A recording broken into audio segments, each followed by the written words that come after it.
এই এক প্রবাস জীবনে এসে কত কিছু হারালাম। পরিবার থেকে দূরে আসলাম, প্রিয় মানুষ হারিয়ে ফেললাম, উপযুক্ত বয়সে বন্ধু বান্ধবদের সাথে আনন্দটা হারালাম।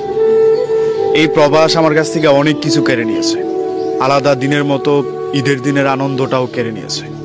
একটা ঈদের দিন সকালে ডিউটি থেকে এসে আর কোনো কাজ থাকে না, ঘুমিয়ে যাওয়া, খেয়ে দিয়ে নিজের মতো করে চলাফেরা করা।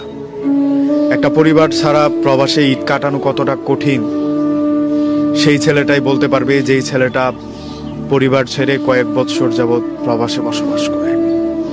আমরা প্রবাসীদের টাকা হয়, ফ্যামিলির আনন্দটা ভিডিও কলে দেখা হয়, বন্ধু বান্ধবদের সাথে মোবাইল ফোনে কথা হয়, তাদের সাথে থাকা হয় না। শৈশবের ঈদের আনন্দ আর শরীরে মাখতে পারি না, নতুন করে কোনো কিছু ভাবতেও পারি না। ওই যে ঈদের আগের দিনে যেই কাজটা ছিল সেটা বাদ দিয়ে শুধু ঘুমটাই একটু বেশি হয়। বিকেলবেলা একটু বেরোয় শপিং মলে যাওয়া হয়, এর বাহিরে কিছুই হয় না।